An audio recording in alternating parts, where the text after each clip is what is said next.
دیکھو مجھے پتا ہے کہ ماحول بہت برا ہے, بس میں 2-3 جملوں میں اپنی بات کو سمیٹ رہا ہوں. اس زمانے میں برائیوں کی لت پڑ جاتی ہے لوگوں, انٹرنیٹ پر فحش فلمیں دیکھنے کی عادت پڑ گئی ہے بعض لوگوں کو. یہ 2 قسم کے لوگ ہوتے ہیں, ایک وہ جو دیکھ رہے ہیں مزے اڑا رہے ہیں, جو کیا کر رہے ہیں یار لائف کو انجوائے کرو, زنا بھی کر رہے ہیں مزے اڑا رہے ہیں, اور پتہ نہیں کیا کیا الٹے سیدھے کام ہو رہے ہیں, مزے اڑا رہے ہیں. ایک وہ ہیں جو یہ کر تو رہے ہیں لیکن ساتھ ساتھ خدا سے ڈر بھی رہے ہیں. سمجھ میں آ رہی ہے بات کہ نہیں آ رہی, کہ یار میں یہ غلط کر رہا ہوں. مجھے معلوم ہے بہت لڑکے فحش فلمیں دیکھتے ہیں پھر آ کے روتے ہیں کہ یار مفتی صاحب ہم چاہتے ہیں عادت چھوٹ جائے مگر چھوٹ نہیں رہی ہے. ہمیں پتہ ہے یہ غلط کام ہے, زنا غلط کام ہے, ہم چاہتے ہیں عادت چھوٹ جائے, چھوٹ نہیں رہی ہے. تو یہ دوسرا طبقہ ہے جو برائی کو برائی سمجھ کے کر رہا ہے, اس پہ خوش بولو. تو 2 قسم کے گناہ ہیں, گناہ گار لوگ ہیں. ایک ہیں جو ان گناہوں میں مست ہیں, وہ مذاق اڑاتے ہیں, ابے مولویوں نے پابندی ہے, ابے یہ مولوی کچھ تو اور بیہودہ الزامات لگا رہے ہوتے ہیں.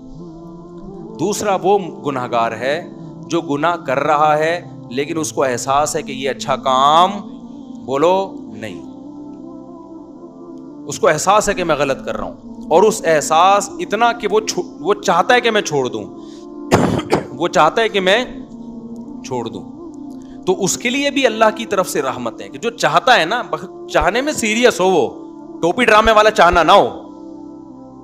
ایک چاہنا یہ ہوتا ہے کہ میں پہلے اچھی طرح گناہ کر لوں, جب 55 سال کا ہو جاؤں گا تو چھوڑ دوں گا میں. جب دانت ہی نہیں بچیں گے تو بادام کھانے کی سے توبہ کی تجھے ضرورت کیا ہے بھائی؟ گناہ سے توبہ اس وقت ہے جب گناہ کا جذبہ ہو. 55-60 میں تو کیا کرے گا تو, کیا تیر مار لے گا؟ تو یہ جو گناہ کی ہماری قسم ہے نا کہ چاہتا ہے مگر پھر بھی ہو رہا ہے, اگر یہ چاہتا ہے تو دیکھو اس کو چھوڑنے کے کچھ نسخے ہیں, وہ نسخے اختیار کرنے پڑیں گے. اگر کر رہے ہو اس کا مطلب واقعی چاہتے ہو. اور یہ میں مانتا ہوں کہ بعض گناہوں کی لت پڑ جاتی ہے, وہ ایک دم سے نہیں چھوٹتے, توبہ کر کے بھی بعض دفعہ ہو جاتے ہیں وہ گناہ. لیکن جو اولو العزم لوگ ہیں نا, وہ ایک دفعہ توبہ کرتے ہیں اور ایسا اپنی زندگی سے اس کو نکالتے ہیں کہ دوبارہ اس کی طرف کبھی نہیں لوٹ. ایسے مضبوط لوگ بھی ہیں لیکن ایسے بھی بیکار لوگ بھی ہیں. ادھر توبہ کی پھر ہو گیا, پھر توبہ کی پھر ہو گیا, پھر توبہ کی پھر گناہ ہو گیا, پھر توبہ کی. تو ایسے لوگ 2 بلکہ 3 کام پابندی سے کریں. 3 کام جو چاہتے ہیں, جو نہیں چاہتے ان کا تو اللہ میاں نے بتا دیا کہ تمہارا تو بیڑا غرق ہونے والا ہے. لیکن جو چاہتے ہیں نا انہوں نے 3 کام کرنے ہیں. یہ 3 کام کریں گے تو یہ اس کی علامت ہے کہ واقعی یہ چاہتے ہیں. ایک آدمی ڈاکٹر کے پاس جائے کہ میں سگریٹ چھوڑنا چاہتا ہوں لیکن لت پڑ گئی ہے, جب نہیں ملتی تو جسم ایسے ہوتا ہے, تو ڈاکٹر اس کو طریقے بتائے گا نا. ڈاکٹر کے پاس گیا بھی اس لیے کہ واقعی چاہتا ہے یہ. اب توبہ تو کر لی لیکن جب سگریٹ کی طلب ہوگی تو دل چاہے گا نا, تو جسم ٹوٹے گا. تو ایسے ہی بعض گناہ ایسے ہیں جن کی باڈی کو عادت پڑ جاتی ہے. ہینڈ پریکٹس ہو گیا, انٹرنیٹ پر فحش فلمیں دیکھنا, شراب, زنا, اس کی عادت کس کو پڑ جاتی ہے؟ باڈی کو. باڈی چاہتی ہے کہ یہ ہو. اصل علاج تو یہ کہ چھوڑ دو. جب چھوڑو گے تھوڑے دنوں میں باڈی چاہنا بولو ختم, کیونکہ عادت بھی تو آپ نے کر کر کے ڈالی ہے نا, تو چھوڑ کے چھوٹ جائے گی یہ.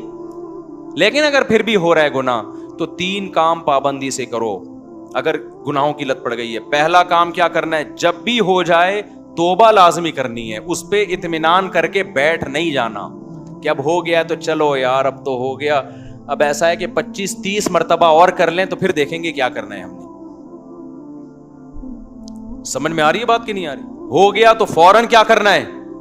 اے اللہ دل سے معافی مانگو, مجھے معاف کر دے, میں تجھ سے معاہدہ کرتا ہوں کہ آئندہ یہ جرم نہیں کروں گا. پہلا کام تو یہ فوراً کرے وہ. دوسرا کام کیا کرنا ہے؟ فوراً کوئی جرمانہ یا کوئی سزا دے اپنے آپ کو. اپنے آپ کو بغیر سزا کے چھوڑنا نہیں ہے کہ آپ نے کر لیا تو چلو ہو جاتا ہے, آخر انسان ہے. نہیں ہوتا بھائی, انسان ہے تو پھر ٹھگائی بھی انسانوں کی لگتی ہے. اپنے آپ کو کیا دینی ہے؟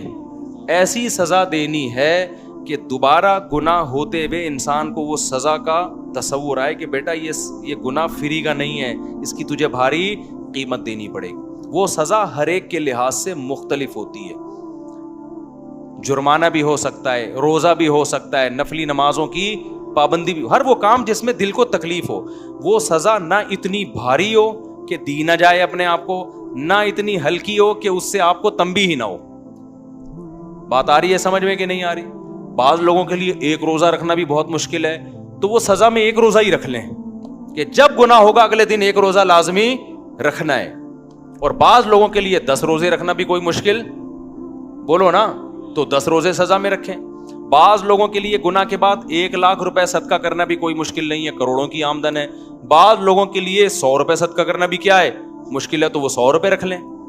لیکن سزا کے بغیر اپنے آپ کو چھوڑنا نہیں ہے. یہ کتنے کام ہو گئے؟ 2. اس کو میں مزید تھوڑا سا ڈیٹیل سے بتاتا ہوں. تیسرا کام ہے دعا. دعائیں نہیں چھوڑو, خوب اللہ سے گڑ گڑا کے مانگو اور مانگتے رہو, اللہ اس غلیظ پلید گناہ سے میری جان چھڑا دے.